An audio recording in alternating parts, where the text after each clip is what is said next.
ጤና ይስጥልን የከበረ ሰላምታችን በመላው ዓለም ሆናችሁ ቃል ስፖርት ዩቲዩብ ቻናላችንን ለምትከታተሉ አድማጮቻችን ሁሉ ይድረስ ብለናል። ከናንተ ሆኖ ቃል ስፖርት ዩቲዩብ ቻናል ለዚህም ሰዓት መርጠን ያሰናዳላችሁን ስፖርታዊ ጥንቅሮች በቅደም ተከተል እያጋራናችሁ ቆይታ የምናደርግ ይሆናል። እንደሁል ጊዜው ላይክ፣ ሰብስክራይብ፣ ሼር እያደረጋችሁ ቆዩን። በሐሳብ መስጫ ሳጥናችን ላይ ዛሬም ሐሳብ አስተያየታችሁን በየክለቦቻችሁ አሊያም በፕሮግራማችን ይዘት ልታጋሩን ትችላላችሁ። እኛ በዚህኛው ጥንቅራችን የአውሮፓን ትልቅ ክለቦች የተመለከቱ ወቅታዊ ጥንቅሮች በስፋት እናነሳለን። ሪያል ማድሪድ ቤት ቢያንስ 4 ቁልፍ ተጫዋቾችን አያገኘ ግን ዣቪ አሎንሶ አዲስ እቅድ ይዞ መጥቷል ተብሏል። እናደርሳችኋለን። ከዛም ውጪ ሪያል ማድሪድ ቤት ሰፋ ያለ የቡድን ዜና እናነሳለን። የባርሴሎናን መረጃ ስናነሳ የቀድሞ ተጫዋቻቸው ሜሲን ሙሉ የጉዞ መረጃ ደርሶናል። ሊዮኔል አንድሬስ ሜሲ በቀጣይ የትና ወዴት ይጓዛል? የቀድሞ የባርሴሎና ተጫዋች ሜሲ ሪካርድስ ከሰሞኑ በማን የተሰበረበት? ባርሴሎናንም አያይዘን በዛው ሰፋ ያለ ጥንቅር ለእናንተ ውድ አድማጮቻችን እናነሳለን። በአውሮፓ ዙሪያ በርካታ መረጃዎችን ይዘናል። በእንግሊዝ ፕሪሚየር ሊግ በርካታ ያሉ ስፖርታዊ ጥንቅሮቻችን ዛሬም እንደተጠበቁ ናቸው። ወቅታዊና ዕለታዊ መረጃዎችን በፕሪሚየር ሊግ ስናደርሳችሁ ተጫዋቾችን ለአመጽ የጠራውን እውቁን የቀድሞ እግር ኳስ ተጫዋች እናነሳለን። በኒውካስል ዩናይትድ እጅግ በጣም አስገራሚ ነገር ተከስቷል፣ እንነግራችኋለን። ለየት ያለ አጋጣሚ ነው። በቢግ ሲክስ የመረጃ ሰዓታችን የጋርዲዮላውን ቡድን ማንቸስተር ሲቲን የቡድን ዜና በስፋት እናነሳለን። በፊል ፎደን፣ ሮድሪ እንዲሁም ኤርሊንግ ብሩት ሃላንድን የመሳሰሉ ተጫዋቾችን የተመለከተ ወቅታዊ ጥንቅር በቡድን ዜና እናነሳለን። በቼልሲ የመረጃ ሰዓታችን የፊት መስመር አጥቂው ዦአው ፔድሮን በተመለከተ አጠር ያለ ጥንቅር እናደርሳችኋለን። ከዛ ውጪ ግን ለቡድኑ ቁልፍ ናቸው የተባሉ የአማካኝ 3 ተጫዋቾችን የተመለከተ ጥንቅር በሰማዮቹ በኩል ይዘናል። የቼልሲም ደጋፊዎች እስከ ፕሮግራማችን ፍጻሜ ቆዩ። የሊቨርፑልና የአንድ ተጫዋቹ ጉዳይ እያበቃለት እየመጣ ነው። ፍንጮች ተገኝቷል። ዛሬ ለየት ያለ መረጃ እንነግራችኋለን በዚህ ጉዳይ አያይዘን። ከዛ በተጨማሪ በሊቨርፑል በርካታ ትችት ያስተናገደው ፍሎሪያን ቪርዝን የተመለከተ እንዲሁም በሊቨርፑል በኩል ሰፋ ያለ ተጨማሪ የቡድን ዜና እናነሳለን። ስሎት የሚጠበቅበትን አንድ እውነትም ለእናንተ ውድ አድማጮቻችን እንነግራችኋለን። ዩናይትድ ከሰንደርላንድ የሳምንቱ ትልቅ ጨዋታ ነው። ምክንያቱም ለዩናይትድ ትልቅ ነው፣ ለሩበን አሞሪም በጣም ወሳኙ ጨዋታ ነው። ከዚህ ጋር በተያያዘ ግን ከወደ ሰንደርላንድ አንዳንድ በጣም አስገራሚ ነገሮችን እንነግራችኋለን። የዩናይትድ ተጋጣሚ ናቸው። 57 ዓመት ታሪክ ለመጠበቅ የሚደረግ ጨዋታ ነው። በነገራችን ላይ ለዩናይትድ ሌላ ከበድ የሚያደርጉ በርካታ ቁጥሮች አሉ። ዩናይትድ ቤት በነገራችን ላይ አዳዲስ ለውጦችን እናይበታለን ተብሏል በጨዋታው ላይ። ከዛ ይልቅ ግን ከሰሞኑ በርካታ መረጃዎች ከወጡ በኋላ ስካይ ስፖርት የእንግሊዙ ግዙፍ ሚዲያ ሩበን አሞሪም በማን ሊተኩ ይችላሉ በሚል አንድ ለየት ያለ መረጃ ይዞቷል። በሰበር እንነግራችኋለን። ሰፋ ያለ ጥንቅር ነው ለዩናይትድ ደጋፊዎች የያዝነው። አርሰናል ከፕሪሚየር ሊግ ተወካዮች ሁሉ የአውሮፓ ሻምፒዮንስ ሊግ ላይ 100% የማሸነፍ ንጻሬን ካሳየ በኋላ አሁን ለዋንጫ ቅድመ ግምት የተሰጠው ሆኗል። ግን በርካቶች ቅሬታ እያቀረቡ የሚገኙት እዚህ ቡድን ላይ ክለቡን ብሎ አርሰናልን ብሎ ብዙ ነገር ትቶ ለመጣው ቪክተር ዮኬሬሽ አርሰናል እየተጫወተ ያለበት መንገድ አርቴታን አስወቅሷል። እሳቸው ግን ምላሽ አላቸው በጉዳዩ ላይ። ከማይከል አርቴታ ጋር ማያይዘን አንድ ለየት ያለ ጥንቅር እንነግራችኋለን። የቡድን ዜናችን ዛሬም በአርሰናል በኩል እንደ ሁል ጊዜው እንደተጠበቀ ነው። ከእናንተ የሚጠበቀው ላይክ፣ ሰብስክራይብ፣ ሼር እያደረጋችሁ እስከ ፕሮግራማችንም ፍጻሜ መቆየት ብቻ ነው። ለሀሳብ አስተያየታችሁ ግን በእውነት እጅግ አድርገን ሁላችሁንም አመስግነናል። ቃል ስፖርት ዩቲዩብ ቻናል የዕለቱ ጥንቅራችን ተጀመረ። ከቃል ስፖርት ዩቲዩብ ቻናል ቃል ነኝ። መልካም ቆይታ። በሪያል ማድሪድ በኩል ቢያንስ 4 ተጫዋቾቹ በዚህ ሳምንት የሉም። ካርቫሃል፣ ትሬንት፣ አሌክሳንደር አርኖልድ፣ ቱኒ ሩዲገር እና ፌርላንድ ሜንዲ በዚህ ሳምንት ከሚደረጉ ጨዋታዎች 100% ውጪ መሆናቸው ተረጋግጧል። ለአሰልጣኝ ዣቪ አሎንሶ ልክ እንደ አምናው ካርሎ አንቸሎቲ ሁሉ ዘንድሮ በፈተና ደረጃ ካስቀመጠን ጉዳት ዋነኛውና አንደኛው ነው ማለት እንችላለን። አሁንም እንደዚሁ አይነት ነገርም ተከስቷል። ግን እሳቸው እንዴት አድርገው ይወጡታል የሚለውን እንጠብቃለን። ከሰሞኑ ለደርሶ መልስ ብቻም ከ21 ሰዓት በላይ በረራ ለማድረግ የተገደደ ቡድን አላቸው። በእርግጥ 5-0 በሆነ ውጤት ድል አድርገዋል። ግን አሁን ላይ በጣም ወሳኝ የላሊጋ ጨዋታ ላይ ደግሞ ወሳኝ የተባሉ የቡድኑን ቁልፍ ተጫዋቾች አያገኙም። ከዣቪ አሎንሶ ጋር በተያያዘ በቀጣይ ቡድን ውስጥ ከጉዳት የተመለሰው ቤሊንግሃም በቡድን ውስጥ በሳቸው ስር በጣም አስደናቂ ብቃት እያሳየ ከሚገኘው አርዳ ጉለር ጋር አንድ ላይ ሆነው መጫወት የሚችሉበትን መንገድ ለመፍጠር ጥረት እያደረጉ ነው። ማርካም ይሄን አረጋግጧል። ያው ማርካ ከሪያል ማድሪድ፣ ሞንዶ ዲፖርቲቮ ከባርሴሎና ጋር ያላቸው ቁርኝትና ታማኝነት ይታወቃል። በዚህ ማርካ ሁለቱን ተጫዋቾች አንድ ላይ የማጣመር እቅድ በቀጣይ በዣቪ አሎንሶ በኩል ተይዟል። የአውሮፓ ሻምፒዮንስ ሊግ ሁለተኛ ዙር ጨዋታዎች ከተደረገው ከተጠናቀቁ በኋላ የሳምንቱ ምርጥ ማን ነው ብለን በማለዳው መረጃችን 4 እጩዎችን ለእናንተ ውድ አድማጮቻችን አቅርበንላችሁ ነበረ። በዚህ መሰረት የሪያል ማድሪዱ የፊት መስመር ተጫዋች ኬሊያን ምባፔ የሳምንቱ ምርጥ በመባል ተመርጧል። ፈረንሳይ ፊት መስመር ተጫዋች ኬሊያን ምባፔም ሪያል ማድሪድ ካይራት አልማቲን ባሸነፈበት ጨዋታ ሃትሪክ መስራቱ አይዘነጋም።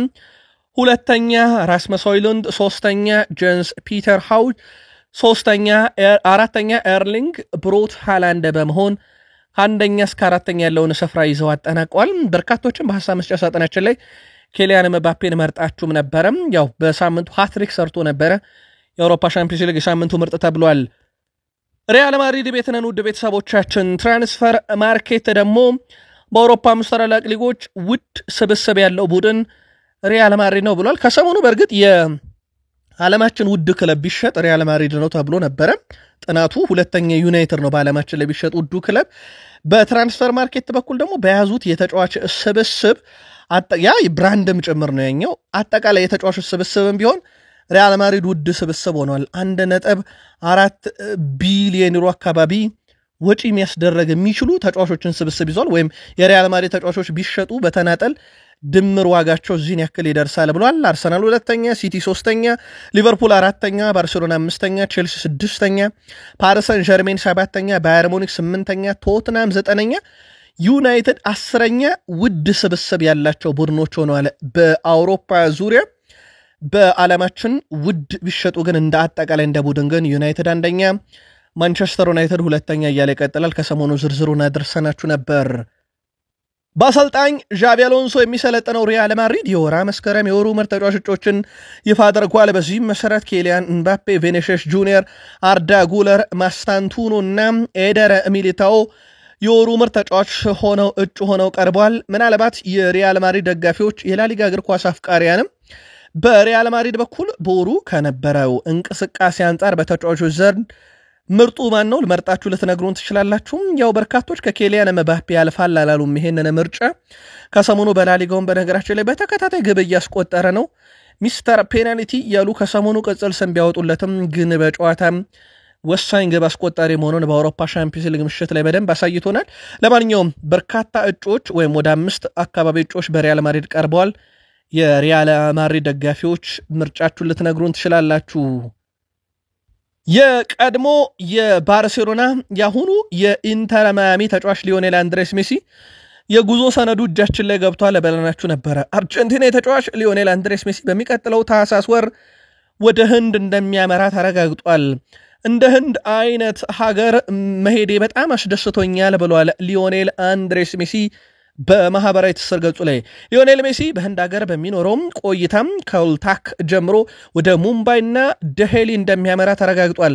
ሜሲ በህንድ ቆይታውም የሙዚቃ ኮንሰርት እንዲሁም የበጎ አድራጎትና የስፖርት ዝግጅት ላይ ይሳተፋል። በተጨማሪም በህንድ ከሚገኙ ዝነኛና ታዋቂ ሰዎች ጋር ይገናኛል ተብሏል። የ8 ጊዜ የባሊዮን ዶር አሸናፊው ሊዮኔል ሜሲ ከ14 ዓመት በኋላ ዳግም ወደ ህንድ ያመራል። ሊጫወት አይደለም ለጉብኝት ነው ውድ ቤተሰቦቻችን። ከዛም ወደ ኢንተር ማያሚ ይመለሳል። በረፍት ሰዓት ነው። ከሰሞኑ ከኢንተር ማያሚ ጋር ኮንትራቱን ያራዝማል የሚሉ መረጃዎች በስፋት እየወጡ እንደነበረ እናስታውሳለን። ግን እስካሁን ጥንቅቅ ያለ ነገር የለም። አዲስ ነገር ካለ ግን ተከታትለን እናደርሳችኋለን። ሜሲን ካነሳን በዚሁ አንድ መረጃ እንንገራችሁ። ሜሲ በባርሴሎና ህይወቱ አንድ ትልቅ ሪካርድ ትቶ ነበር። ሄዶም በዚህ ሳምንት ተሰብሯል ሪካርዱን ሰባሪው ሃሪኬን ነው። ሃሪኬን 20 የግብ አስተዋጽኦችን በጥቂት ደቂቆች ላይ የደረሰ ተጫዋች በመሆን በዓለማችን አዲስ ክብረ ወሰን አስመዝግቧል። ይሄም 17 ግብና 3 አሲስት ለማበርከት 742 ደቂቃ ብቻ የፈጀበት ተጫዋች ነው። በነገራችን ላይ ይህ ሪካርድ በ2011-12 የውድድር ዓመት ሜሲ 20 የግብ አስተዋጽኦችን ለማበርከት የፈጀበት 249 ደቂቃ ነበረ። አሁን ሃሪኬን በ7 ደቂቃ አሻሽሎ ሪካርዱን ክብረ ወሰኑን ወስዶበታል ማለት ነው። መግቢያችን ላይ ከጠቆምናችሁ ሪካርዶች ሜሲ የተወሰደበት አንደኛው ይሄ ነበር። ባርሴሎናን ካነሳን ግን የካታላኖ ክለብ ባርሴሎና ቀጣይ ጨዋታውን የሚያደርግበትን ስቴዲየም አሳውቋል።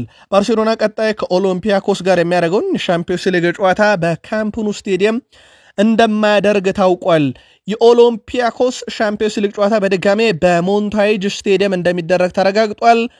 ባርሴሎና የካምፕ ኑ ስቴዲየም ግንባታ መዘግየት ተከትሎ ከፒኤስጂ ጋር ያደረጉት ጨዋታ በዚሁ ስቴዲየም ተደርጎ 2-1 በሆነ ውጤት እንደተሸነፉበት ይታወቃል። በዚህ ምክንያት ባርሴሎና አሁንም ቢሆን ወደ ካምፕ ኑ መመለስ አልቻለም። በርከት ያሉ ደጋፊዎችን መያዝ የሚችል ግዙፍ ስቴዲየም ነው ካምፕ ኑ። ያ ደግሞ ለባርሴሎና በቂ ገንዘብ እንዲያገኙበት ይረዳቸው ነበረ በስቴዲየም ትኬት መሸጥ ራሱ። አሁን ግን ያ ሊሆንላቸው አልቻለም። አሁን ባርሴሎና ቀጣይ የአውሮፓ ሻምፒዮንስ ሊግ ጨዋታውን በዚሁ በሞንታይጅ ስቴዲየም ላይ እንደሚያደርግ ተረጋግጧል። ራስመስ ሆይሉንድ 3 ጎሎችን በ5 ጨዋታ ለናፖሊ ያበርክቷል። በነገራችን ላይም 3 ጎሎችን ለማንቸስተር ዩናይትድ ለማስቆጠር የፈጀበት 35 ጨዋታ ነበረም። ከዛ በኋላ ነው 3 ግብ ላይ ደረሰው። በእርግጥ አሁን የፊት መስመር አጥቂው በማንቸስተር ዩናይትድ እየተጫወተ የሚገኘው ቤንያሚን ሼሽኮም የሆይሉንድ ዕጣ ፈንታ ይደርሷል በሚል በርካቶች ስጋት አላቸው። ምክንያቱም ሆይሉንድ ከብቃት ጋር የተያዘ ችግር አልነበረበትም የሚል መከራከሪያን ከሚያነሱ ሰዎች ዘንድ ነው። በእርግጥ አሁን ኬቨን ደብሮይና አለ በራስመስ ሆይሉንድ ጀርባ።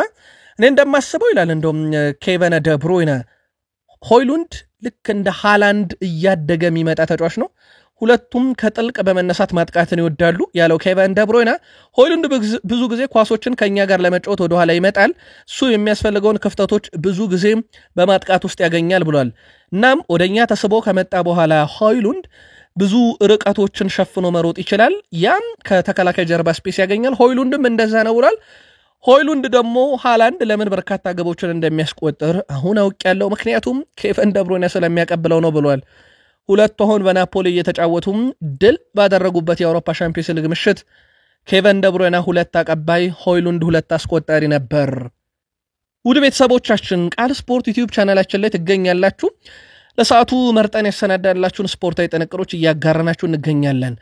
ከተወዳጁ የእንግሊዝ ፕሪሚየር ሊግ ታላላቅ ክለቦች ወዳገኘናቸው ዕለታዊና ወቅታዊ ጥንቅሮቻችን ደግሞ እንሻገር። በድጋሜ ላይክ፣ ሰብስክራይብ፣ ሼር እያደረጋችሁን ከቃል ስፖርት ዩቲዩብ ቻናላችን ጋር መልካም ቆይታ ተመኘን። የእንግሊዝ ፕሪሚየር ሊግ የመስከረም ወይም የፈረንጆቹ የሴፕቴምበር ወር የወሩ ምርጥ ተጫዋች እጩዎች ቀርበው ነበርና ስለ እጩዎቹ ግን ጥቂት ቁጥር እንንገራችሁ። ሃላንድ 5 ግብና 1 አሲስት በወሩ አለው። ቀጥሎ የተመረጠው ተጫዋች ዲክ ካማንዳ 2 ድል አለው በቡድኑ ጋር፣ አንድ ላይ ደግሞ 17 የ1-ለ1 ግንኙነቶችን ያሸነፈ ነው። ከዛ ቀጥሎ የተመረጠው ያንኩቡ ሜንታ 1 ጎልና 2 አሲስት አለው። ሩበን ሮፊስ የሰንደርላንዱ ግብ ጠባቂ 2 ክሊንሺት 13 ኳሶችን አድኗል።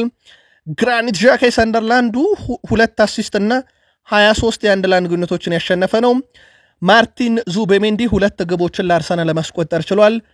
እነኚህ እጩ ሆኖ የቀረቡ ናቸው። ምርጡን መርጣችሁ በሀሳብ መስጫ ሳጥናችን ላይ ልታረሱን ትችላላችሁ። ከዛ በተጨማሪ ፕሪሚየር ሊጉም በወሩ ምርጥ ግብ ብሎ በተጫዋቾች የተቆጠሩ 8 ግቦችን ይፋ አድርጓል። የአርሰናሉ ማርቲን ዙቤሜንዲ ኖቲንግሃም ፎረስት፣ ሉካስ በርግቬል የቶትናሙ ዌስትሃም ላይ ያስቆጠረው፣ ሪያን ግራቨንበርግ የሊቨርፑሉ ኤቨርተን ላይ ያስቆጠረው፣ አንቶኒ ስታች የሊድሱ ተጫዋች ወልቭስ ላይ ያስቆጠረው፣ የክሪስታል ፓላሱ ታሪክ ሜቼል ዌስትሃም ዩናይትድ ላይ ያስቆጠረው፣ የፉልሃሙ ሃሪ ዊልሰን ብሬንትፎርድ ላይ ያስቆጠረው፣ የአርሰናሉ ጋብርኤል ማርቲኔሊ ሲቲ ላይ ያስቆጠረውና የብሬንትፎርዱ ኢገር ቲያጎ ዩናይትድ ላይ ያስቆጠሯቸው ግቦች የወሩ ምርጥ ግብ እጩ ሆነው ቀርበዋል። የተቆጠረው ምርጡ ግብ ለእናንተ ማን ነው ወይም የትኛው ነው? በሀሳብ መስጫ ሳጥናችን ላይ አድርሱን። በዚሁ የአሰልጣኞችን ለመጠቆም ያክል ብቻ የእንግሊዝ ፕሪሚየር ሊግ የ2025/26 የውድድር ዘመን የወራ መስከረም ወይም በፈረንጆቹ ሴፕቴምበር ወር ምርጥ አሰልጣኝ እጩ 4 ናቸው። አሰልጣኝ ማይክል አርቴታ ከአርሰናል፣ አሰልጣኝ ፔፕ ጋርዲዮላ ከማንቸስተር ሲቲ፣ አሰልጣኝ ኦሊቨር ግላስነር ከክሪስታል ፓላስ እና አሰልጣኝ ሩይጌስ ሊብሪስ ከሰንደርላንድ ተመርጠዋል። ምርጣችሁን በሐሳብ መስጫ ሳጥናችን ላይ መርጣችሁ እንደ ሁልጊዜው ልታጋሩን ትችላላችሁ። ተጫዋቾች አንጫወትም ማለት አለባቸው ብሎ አመጽ የጠራው ጄሚ ካራገር ነው። የቀድሞ የሊቨርፑል ተጫዋች ጄሚ ካራገር አሁን ላይ ጨዋታ መብዛትን አሳሳቢ ደረጃ ላይ መድረሱን ተመልክቻለሁ ካለ በኋላ ተጫዋቾችና አሰልጣኞች በጋራ ቆመው መቆም የሚያስፈልግበት ደረጃ ላይ ደርሰናል ብሏል ጄሚ ካራገር። አክሎም አሰልጣኞችና ተጫዋቾች በጋራ ቆመው በቃን በማለት በድጋሚ አንጫወትም ማለት አለባቸው። በእግር ኳስ ሜዳ ላይ ተደጋጋሚ ጉዳቶችና በተጫዋቾች በኩል በቂ የሆነ ፐርፎርማንስ ሜዳ ላይ ለማሳየት ምክንያት የተደጋጋሚ ወይም የተደራራቢ ጨዋታ ውጤት ነውና አሁን ተጫዋቾች አንጫወትም ማለት ያለባቸው ሰዓት ደርሷል እያለ ነው። የእናንተ መልከታ ልታጋሩን ትችላላችሁ። ኒውካስል ዩናይትድ እጅግ በጣም አስገራሚ ቡድን ሆኗል። በዚህ ሳምንት የአውሮፓ ሻምፒዮንስ ሊግ ድሉ 4-0 ነበረ ሴንት ግሎስ ዩኒየን። ግን 4-0 ባሸነፈበት ጨዋታ ላይ ውድ ቤተሰቦቻችን 6 ተጫዋቾች በአንድ ላይ ይዞ ገብቷል። እነኚህ 6 ተጫዋቾች ደግሞ ለየት የሚያደርጋቸው 1 ሜትር ከ93 ሲደመር ናቸው። ኒክ ፖፕ ከግብ ጠባቂው ጀምረን፣ ሴቨን ቦትማን፣ ኒክ ዎልትሜድ፣ ዳን በርን፣ ማይክል ታዮ፣ ዊሊያም ኦስሏ እነኚህ ተጫዋቾች ከ1.93 ሴንቲሜትር በላይ 1 ሜትር ከ93 ሴንቲሜትር በላይ ቁመታቸው ይረዝማል። ይህም ኒውካስል ዩናይትድ በአንድ ጨዋታም በጣም ረጃጅም ተጫዋቾችን ይዞ ሲገባ ነው በጣም አነጋጋሪ ብሎታል። መረጃውን ይዞት የወጣው ቲኤንቲ ስፖርት ነው ዛሬ በፊት ገጹ ላይ። በሻምፒዮንስ ሊግ የመጀመሪያ 2 ጨዋታዎች ብዙ የተሳኩ ኳሶችን ሶስተኛ የሜዳ ክፍል ላይ በማቀበል ከጉዳት የተመለሰውን የሲቲን ተጫዋች የሚስተካከል የለም። የሲቲው ተጫዋች በሻምፒዮንስ ሊግ የመጀመሪያ 2 ጨዋታ 70 ኳሶችን ሶስተኛ የሜዳ ክፍል ላይ አቀብሎ ቀዳሚ ሆኗል። ሁለተኛውም ከዛው ከሲቲ ነው ቤርናንዶ ሲልቫ፣ ሶስተኛውም ከሲቲ ነው ታይጃኒ ራይንደርስ፣ ከዛ አራተኛው ጆሽኳ ግቫርዲዮል ከማንቸስተር ሲቲ፣ አምስተኛው ፊል ፎደን ከሲቲ ነው። የሲቲ ተጫዋቾች ምን ያህል የማጥቃት ሱስ እንዳለባቸው ማሳያ ተደርጎ ሊወሰድ ይችላል። 6ኛ ከሲቲ ኒኮላስ ጎንዛሌስ፣ 8ኛ ጃንስ ፒተር ሂውጅ፣ እንደዚሁም 9ኛ ጆኒ ቫርማን፣ 10ኛ ሩበን ዲያዝ ይገኛሉ። ከ1 እስከ 10 ውስጥ 2 ተጫዋቾች ብቻ ናቸው ከሲቲ ያልሆኑት። ቀሪዎቹ በሙሉ በዘንድሮው የአውሮፓ ሻምፒዮንስ ሊግ የሲቲ ተጫዋቾች ናቸው። 3ኛ የሜዳ ክፍል ላይ በርካታ ኳሶችን ያቀበሉ። በመጀመሪያዎቹ 2 የሻምፒዮንስ ሊግ ምሽቶች ብዙ የግብ ዕድሎችን የፈጠረው ተጫዋች ከሲቲ ነው የምናገኘው።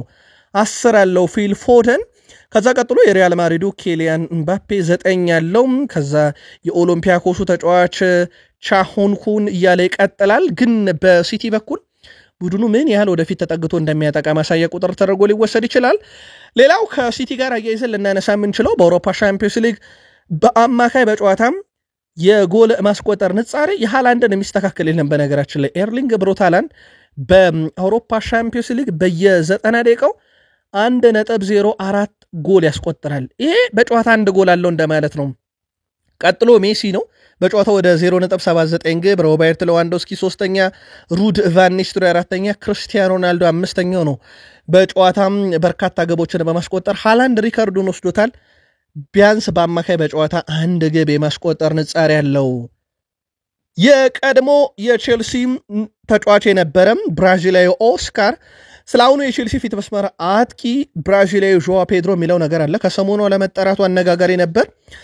በፕሪሚየር ሊግ ተጫውቶ አሳልፏል። ቼልሲን ከመቀላቀሉ በፊት የብራይተን ተጫዋች እንደነበረ ይታወቃል። ይህንን ያነሳው ኦስካር እሱ በፕሪሚየር ሊጉ እንዴት ግብ እንደሚቆጠርና ግብ ማስቆጠር ምን ያህል ከባድ እንደሆነ ያውቃል። አሁን እየገጠማቸው ያለውን ተቃራኒ ቡድኖች በብራይተን መለያም በተቃራኒው ስለገጠማቸው ብሏል። እናም በፕሪሚየር ሊጉ ላይ በርካታ ግቦችን ያስቆጠረ ተጫዋች ነው። ለብራይተን ሲጫወት በጣም ጠንካራ ነው። ግቦችን በጭንቅላት በእግሩ ማስቆጠር ይችላል። እናም እሱን በጣም ወድጄዋለሁ ብሏል። አሁን እያደረገ የሚገኘውን እንቅስቃሴ እኔ እርግጠኛ ሆኜ መናገር የምችለው ነገር ቼልሲ በዚህ ውድድር ዓመት ለሚያሳካቸው ነገሮች ወሳኙ ተጫዋች ዦ ፔድሮ ይሆናል ሲል ተደምጧል። የቀድሞ የቼልሲ ተጫዋች ኦስካር እናም ዘንድሮ በዚሁ ብቃቱ ቀጥሎ በርካታ ገቦችን ለቼልሲ ከሚያስቆጥሩ ተጫዋቾች አንዱ ይሆናል ብሏል። በአውሮፓ ሻምፒዮንስ ሊግ ከሰሞኑም ቀይ ካርድ አይቶ መውጣቱ የሚዘነጋ አይደለም። ሞይሰስ ካይሴዶ ስለ አጣማሪው ኤንዞ ፈርናንዴስ ተጠይቆ ነበረ። በሁለታቸው መካከል ጥሩ የሚባለ ግንኙነት ሜዳም ላይ ከሜዳም ውጭ ያለ እሱ በሁለቱም አጋጣሚ እኔን በብዙ መንገድ እየረዳኝ ይገኛል። እውነቱን ለመናገር በእኔ ብቃት ደስተኛ የሆነ ካለ በዚህ ብቃቴ ምክንያቱ አጣማሪ ኤንዞ ፈርናንዴስ ነው ብሎ አወድሶታል። ከዚህ ጋር አያይዘን ግን ካስታወሳችሁ ውድ ቤተሰቦቻችን የማሬስካ የመጀመሪያ ተመራጭ ኤንዞ ፈርናንዴስ አልነበረም። ኤንዞ ፈርናንዴስን ከሮሜዮ ላቪያ ጋር ማጣመር የጀመሩት የላቪያ መጎዳት ነበረ። አሁን ግን የሁለቱ ጥምረት በደንብ ሰርቷል። ካይሴዶም በኤንዞ ፈርናንዴዝ እገዛ ነው እዚህ የደረስኩት እያለ ይገኛል። ከዚህ ጋር አያይዘን ግን በርከት ያሉ የዜና ምንጮች አሁን ሮሜዮ ላቪያ እንደተመለሰ ወደ ቡድኑ እየዘገቡ ይገኛሉ። ለመጨረሻ ጊዜ በክለቦች ዓለም ዋንጫ ነው ሲጫወት ተመልክተን የነበረው። እናም ይህ ተጫዋች መመለሱ በተለይ አማካይ ክፍሉ ላይ ኤንዞ ፈርናንዴዝ እና ሞይሰስ ካይሴዶ አድካሚ ጊዜን እያሳለፉ ይገኛሉ። በጣም ረጅም ጊዜ አብረው ተጣምረው እየተጫወቱ ነው። እናም በቡድኑ ላይ ቁልፍ እርዳታ መስጠት የሚችል ወይ ደግሞ ቡድኑን በደንብ ማገዝ የሚችል ተጫዋች አድርገው ነው የሚቆጥሩት። በእርግጥ የሳቸው ምርጫ ነው እንዳልኳቸው ሮሜዮ ላቪያና በቀጣይነት ወደ ፊትነሱ ከተመለሰም አንዳቸውን ቀይሮ ወደ ሜዳ መግባቱ የሚቀር አይደለም ተብሏል። የሊቨርፑልና የኢብራሂማ ኮናቴ ነገር አሁን ወደ ማብቃቱ እየመጣ ይገኛል። ውድ ቤተሰቦቻችን ዛሬ ደግሞ አንድ የተረጋገጠው መረጃ ስፓኒሽ ቋንቋ እየተማረ ነው። በነገራችን ላይ ሞር ደግሞ ተጋን የወጣው ስፓኒሽ ቋንቋን እየተማረ መሆኑ ነው። ከዚህ ጋር በተያያዘ ግን ውድ ቤተሰቦቻችን ኢብራሂማ ኮናቴን በተመለከተ በአርኖልድ ዝውውር ካስታወሳችሁ ዝውውሩ እንደተጠናቀቀ በስፓኒሽኛ አቀላጥፎ ሲናገር ነበረ። እናም ገና ወደ ሪያል ማድሪድ እንደሚያመራ ሲያቅ ቋንቋ ተምሮ ነበረ። አሁን ስፓኒሽ ቋንቋ ተምሮ የሚገኘው ኢብራሂማ ኮናቴ ነው። ኢብራሂማ ኮናቴ በዚህ ውድድር ዘመን በአውሮፓ ሻምፒዮንስ ሊግ ጨዋታ ከሁሉም ተጫዋቾች በበለጠ ብዙ የአየር ላይ ግንኙነት ያሸነፈው ተጫዋች በሊቨርፑል ቆይታው ያበቃ የሚመስሉ መረጃዎች እየወጡ ይገኛሉ። በሊቨርፑል ብዙ ትችት አስተናግዷል። አሁን ላይ ከሰሞኑ በተለይም የሊቨርፑል ተከታታይ ሽንፈት አጋልጦታል እያሉ ነው ፍሎሪያን ቬርዝን። ከሰሞኑ በርካቶች ተጠባባቂ ሁን እያሉ በሚገኙበት በዚህ ሰዓት ላይ ጀርመን በቀጣይ ላሉባት ሁለት የዓለም ዋንጫ የማጣሪያ ጨዋታ ከሉክዘምበርግ እና ከሰሜን አየርላንድ ጋር ፍሎሪያን ቬርዝን የቡድኑ አካል አድርገውታል። ስለዚህ በቀጣይም በተለይም ከጉዳት ነፃ ከሆነ እስከ ሊግ ጨዋታ መዝጊያ ድረስ ቡድኑን እንደሚቀላቀል ተረጋግጧል። ስለዚህም ፍሎሪያን ቬርዝ ከጀርመን ብሔራዊ ቡድን በዛሬው ዕለት ጥሪ ደርሶታል። በቀጣይ ሳምንት ጀምሮ ለሚደረጉ የዓለም ዋንጫ ማጣሪያ ጨዋታዎች ለሁጎ ኤኪቲኬና ለኢብራሂማ ኮናቴም ከፈረንሳይ ብሔራዊ ቡድን በተመሳይ ጥሪ ደርሷቸዋል። ሊቨርፑል የአንደኛ ሳምንት ጨዋታ 3-2 በመጨረሻ ደቂቃ ባስቆጠረ ጎል ማሸነፉ ይታወሳል በርንማውዝን። ሁለተኛ ጨዋታ ላይ ደግሞ 2-0 ተሸንፎ ነበረ። በዛው ዓመት የአውሮፓ ሻምፒዮንስ ሊግ ዋንጫን አንስቶ ነበረ። ከዛ በኋላ በ2024-25 የውድድር ዓመት በአንደኛ ሳምንት ጨዋታ በመጨረሻዎቹ ደቂቃ 3-2 አሸነፈ። ሁለተኛ ሳምንት ጨዋታ በጋላታ ሳራይ 1-0 በአውሮፓ ሻምፒዮንስ ሊግ ተሸነፈ። ምናልባትም ታሪክ ራሱን ሊደግም የሆነው ዘንድሮ ሊቨርፑል የአውሮፓ ሻምፒዮንስ ሊግ ዋንጫን የሚያነሳበት አጋጣሚም ግጥምጥሞሽ እየመጣ የሆነ በቀጣይ እንዋለን። በነገራችን ላይ ሊቨርፑል በዚህ ሳምንት በጣም ወሳኝ ጨዋታ በስታንፎርድ ብሪጅ ቅዳሜ ምሽት እንዳለበት ይታወቃል። ከዚህ ጋር በተያያዘ አሰልጣኝ አርኔ ስሎት ከጥቂት ሰዓታት በኋላ ጋዜጣዊ መግለጫ ይሰጣሉ። ሙሉ ጋዜጣዊ መግለጫውን ለሊቨርፑል ደጋፊዎች በዚሁ በቃል ስፖርት ዩቲዩብ ቻናላችን ላይ ጠብቁን። ዩናይትድን ለማሸነፍ መፍትሄ መፈለግ አለብን እያሉ ነው የሰንደርላንዱ አሰልጣኝ ሪጌስ ሊብሪስ ናቸው ይህንን ያሉት። በቀጣይም ከማንቸስተር ዩናይትድ ጋር ስላለባቸው ጨዋታ አስተያየት የሰጡት አሰልጣኙ እነሱ በሁሉም ቦታ ጥራት ያላቸው ተጫዋቾች አሏቸው እያሉ ነው ዩናይትዶችን ነው። አክሎም እኛ በራሳችን ጥንካሬ ላይ ማተኮርና ማንቸስተር ዩናይትድን የምናሸንፍበትን መንገድ መፈለግ አለብን ሲሉ አሳስበዋል። አማደ ዲያሎ እዚህ ያሳለፈው ጥሩ ጊዜ ነበረ። የአሰልጣኝ ቡድን እሱን ያደንቃል። አሁን እሱ የኛ ተጋጣሚ ነው ብለው ሪጌስ ሊብሪስ የአማደ ዲያሎ አድናቂም ወዳጅም መሆናቸውን ተናግረዋል። በነገራችን ላይ ውድ ቤተሰቦቻችን ከሰሞኑ እሳቸው ማለት ነው በአማደ ዲያሎ ጉዳይ ላይ ዩናይትድ አማደ ዲያሎን አምክኖታል ወይም ደግሞ ያለ ቦታው እያጫወተው መሆኑ ያናድዳል ብለው ሐሳብ ከሰነዘሩት ውስጥ ይጠቀሳሉ። ከሰሞኑ አማድ ከሐዘን ተመልሶ ቡድኑን ተቀላቅሏል። በጨዋታው ላይ ይገኛል ተብሎ ይታሰባል። ግን ሩበን አሞሪም የት እንደሚያሰልፉት ራሱ አማደ ዲያሎ እንኳን በዚህ ሰዓት ያውቃል ተብሎ አይታሰብም።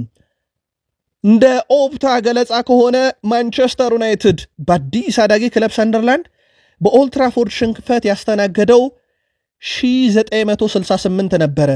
ዩናይትድ በዚህ ሲዝን ከገባበት የውጤት ማጣት ለመውጣት እየጣረ ሲሆን ይህም ጨዋታ በተለየ ትኩረት ሲደረግ ዩናይትድ የ1968ቱን ታሪክ ላለመድገም ነው የሚጫወተው። በነገራችን ላይ ውድ ቤተሰቦቻችን ግብ ጠባቂ በዚህ ሳምንት የወሩ ምርጥ እጩ ውስጥ ገብቷል። ሮቢን ሮፊስ የሰንደርላንዱ ግብ ጠባቂ በሊጉ አሁን ላይ ድንቅ ብቃት ካላቸው ግብ ጠባቂዎች ሊጠቀስ ይችላል። በሊጉ የወሩ ምርጥ ተጫዋች እጩ ውስጥ የተካተተው ሮቢን ሮፊስ ባለፈው ሴፕቴምበር ወር በሁለት ጨዋታዎች መረቡን ያላስደፈረ በተጨማሪም 13 ያለቀላቸው ግቦችን ያዳነ ነው።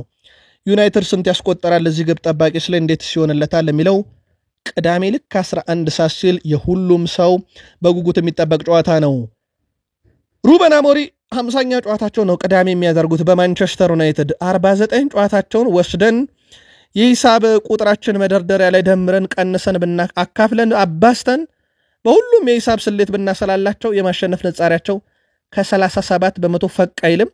በነገራችን ላይ በማንቸስተር ዩናይትድ ከሳቸው በፊት የነበሩት ኤሪክ ቴናግ የማሸነፍ ንጻሪያቸው 70 በመቶ ነበረ።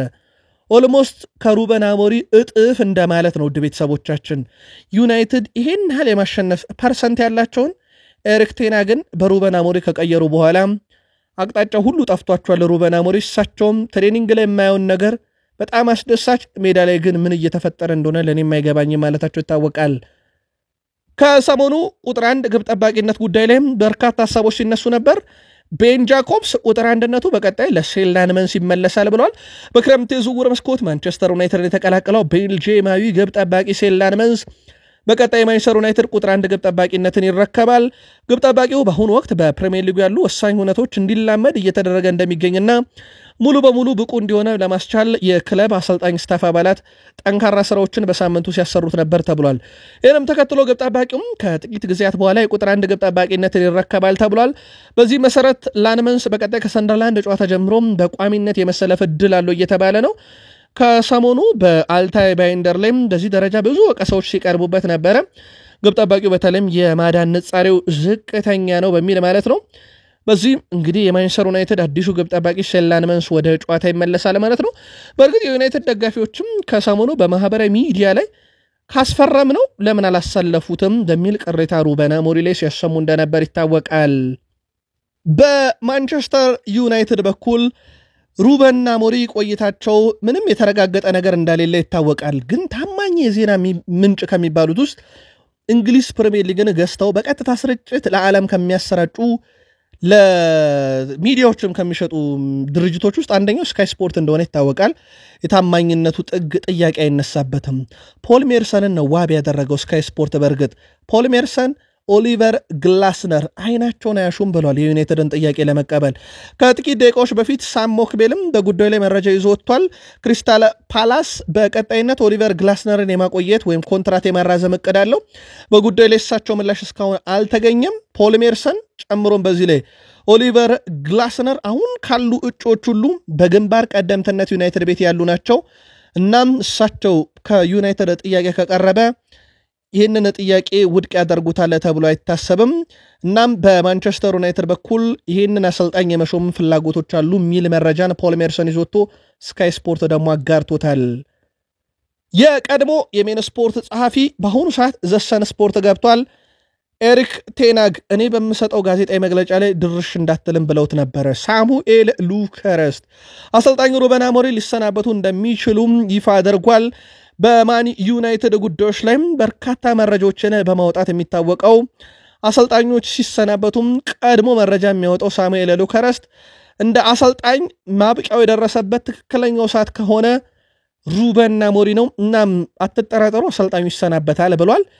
በእርግጥ ከሰሞኑ እንደዚህ አይነት ነገሮች መበረከታቸው ይታወቃል። ከዚህ ጋር በተያያዘ ኖርዌይ ቀድሞ የማንቸስተር ዩናይትድ ተጫዋችና አሰልጣኝ ኦሊ ጉናር ሶልሻየር በእንግሊዝ ምድር ታይተዋል። በእርግጥ እሳቸው አሁን ስራ የላቸውም፣ ከፌነርባቼ ተሰናብተዋል። ዘገባው ሳሙኤል ሉከረስትን ያነሳው ግን ከዩናይትድ ጋር ሳይሆን ምንም አይነት ግንኙነት የላቸውም ብለዋል። የስሎቫኒያ ብሔራዊ ቡድን ዋና አሰልጣኝ ናታን ኬክ የፊት መስመር ተጫዋች ቤንያሚን ሼሽኮ ወደፊት ይሳካለታል ብለዋል። የኔ ሐሳብ እርሱ በቅርቡ ሆነ በጥቂት ዓመታት ውስጥ እጅጉን ስኬታማ እንደሚሆን እርግጠኛ ነኝ ብለዋል። እርሱ የደረሰበት ደረጃ ለመድረስ ምርጥ መሆንም ይጠይቃል ያሉት እሳቸው እርሱ ትችቶች እየደረሱበት ቢሆንም ባለፈው በብሬንትፎርድ ላይ ግብ አስቆጥረዋል ብለዋል። እናም ይህ ጎል የራስ መተማመኑ ይጨምርለታል፣ ቀስ በቀስ ከቡድኑ ጋር ወደ ምርጥ ብቃቱ ይመጣል ብለው ቤንያሚን ሼሽኮ በዩናይትድ ይሳካለታል ብሏል። ቀደም ባለው መረጃ ካነሳናቸው ወይም ጥያቄ ካቀረብንለት ጉዳይ ለዩናይትድ ደጋፊዎች የወሩ ምርጣቸው ማን ነበር ብለን ነበር። ያው የወሩ ምርጥ ብሩኖ ፈርናንዴስ ተብሎ በማንቸስተር ዩናይትድ በኩል ተመርጧል። የቡድኑ አምበል ብሩኖ ፈርናንዴስ ከተሰጠው ድምጽ 37% ሆነ በማግኘት የማንቸስተር ዩናይትድ የመስከረም ወር ወይም የሴፕቴምበር ወር የወሩ ምርጥ ተብሏል። አርሰናል ከፕሪሚየር ሊግ ክለቦች ሁሉ ብቸኛው ነው በነገራችን ላይ ሁለቱንም የአውሮፓ ሻምፒዮንስ ሊግ ጨዋታዎች በዚህ ዓመት እያሸነፈ አርሰናል ታዲያ ሁለቱን ጨዋታዎች ድል ካደረገ በኋላ ኦፕታ ሁል ጊዜው ቁጥራዊ ስሌቶችን ካሰላ በኋላ በዚህ ዓመት አሁን ላይ ሆኖ የዋንጫ ማሸነፍ ንጻሪ የአውሮፓ ሻምፒዮንስ ሊግን ለአርሰናል ሰጥቶታል። አርሰናል የዘንድሮን የአውሮፓ ሻምፒዮንስ ሊግ የማሸነፍ ንጻሬ 18% በማግኘት አንደኛ ደረጃ ላይ ሲቀመጥ ፓሪስ ሰን ዠርሜን 14%፣ ሁለተኛ ባየር ሙኒክ 10%፣ ሶስተኛ ደረጃ ላይ ተቀምጧል። አርሰናል ዘንድሮ ጅማሮም በሁለቱም መንገድ ካየነው ጥሩ የሚባል ነው፣ ምንም ጥያቄ የለውም። ያስቀጥለዋል ያስጠብቀዋል የሚለው ግን ለአርሰናል ደጋፊዎችም ጥያቄ ነው። ማይክል አርቴታም ይህን ቡድን ዘንድሮ ዋንጫ ባለቤት የማድረግ እንጂ ሰበብ የመፈለግ እቅድም አይደለም፣ ይሄም ዓመት የሰበብ ዓመት አይደለም ብለዋል። እንግዲህ ኦፕታ ይህን ያህል ግምት ሰጥቷቸዋል። በፕሪሚየር ሊጉ ከሊቨርፑል ጋር ያላቸውን የነጥብ ልዩነት ወደ 2 ዝቅ ያደርገውታል። በእርግጥ ቀሪ 5 ጨዋታዎች በኦፕታ በኩል የአርሰናል ቀላል ነው ቢባልም የአርሰናል ደጋፊዎች ግን አንደኛ ላይ ያለው ሊቨርፑልን ያሸነፈ ክሪስታል ፓላስን እየገጠምን እንዴት ቀላል ነው ይባላል የሚል አመክንዮ ሲያነሱበት ነበር። ቪክተር ዮኬሬሽ 30 እና 40 ግቦችን ማስቆጠር በስፖርቲንግ ሊዝበን የከተሰራው ነበረ። አሁን በአርሰናል ግን ያንን ያረጋል ተብሎ አይጠበቅም። በእርግጥ በፕሪሚየር ሊግም ይሄን ያህል ግብ ለማስቆጠር ብዙ ተአምር ይፈልጋል አይደለም ለዮኬሬሽ። ቀደም ባሉት ዓመታትም በተጫወቱ አጥቂዎች ዘንድ ሃላንድ በቅርብ ዓመታት ውስጥ ያሳየን ቁጥር ነው። በእርግጥ ግን ይህንን ማድረግ በብዙዎች ዘንድ በጣም ከባዱ ነው። ከአንድ አጥቂ 20-25 ግብ ለዋንጫ ይፈልጋል። እንደውም ብዙ ጊዜ ካልተጻፉ ህጎችም ይጠቀሳል። ቪክተር ዮኬሬሽ ግን 30 እና 40 ግብ እንዲያስቆጥር የቻልነውን ሁሉ ኳስ ማቀበል አለብን እያለ ነው ጋብርኤል ማርቲኔሊ። ይህ ጥያቄ ግን ለማይክል አርቴታ ነው በትልቁ የሚነሳው። የእሳቸው ያጮት ስታይል ተጫዋቹን ከግብ ጠባቂ ጋር አንድ ለአንድ የሚያገናኝና ከተከላካይ ጀርባ ስፔስን አይፈጥርም በሚል ቅሬታ ሲሰማ ነበር። ማርቲኔሊ ግን የቻልነውን ሁሉ አድርገን 30 እና 40 ጎል ዘንድሮ እንዲያስቆጠር እናደርገዋለን ብለዋል። ማይክል አርቴታ ስለ ዮኬሬሽ ሲጠየቁም እኔ የማስተውለው በየጨዋታው እየተሻለ ጠንካራ ስራን እየሰራ ማጥቃቱ ላይ ቡድኑን እያገዘ መሆኑን ነው። ጎል እንዲያስቆጥር እኛም እንፈልጋለን፣ ነገር ግን ይህን ካላደረገ ቢያንስ ለቡድኑ ማድረግ የሚችለውን ነገር በሙሉ እንዲያደርግና ቡድኑን በማሸነፍ ውስጥ እንዲረዳ እንፈልጋለን። ስለዚህ በዮኬሬሽ በኩል የግዴታ ጎል ሲያስቆጥር ብቻ ተጠብቁ ብለዋል ማይክል አርቴታ። ቡድኑን ካገዘ በቂ ነው እያሉ ይገኛሉ። በዚህ ስንቶቻችሁ ትስማማላችሁ? አጋሩን። ከዚህ ጋር አያይዘን ግን ማይክል አርቴታ በሳምንቱ መጨረሻ ዌስትሃም ዩናይትድን ይገጥማሉ። 300ኛ ጨዋታቸው ነው። ዌስትሃም ዘንድሮ እንደ ዌስትሃም በጭንቅላት ጎል የተቆጠረበት ቡድን በፕሪሚየር ሊጉ ፈለገን አናገኝም። እንደ አርሰናል ደግሞ ያስቆጠረ አናገኝም። ሁለቱ ናቸው የሚጫወቱት። ለሳቸው 300ኛ ጨዋታቸው ነው። በ300ኛ ጨዋታቸው ምን ይፈጠራል ለተባሉት ጥያቄ ድል ብለዋል አሰልጣኝ ማይክል አርቴታ። በዚሁ አያይዘን አርሰናል በኩል ዊሊያም ሳሊባ ከፈረንሳይ ብሔራዊ ቡድን ጥሪ ደርሶታል።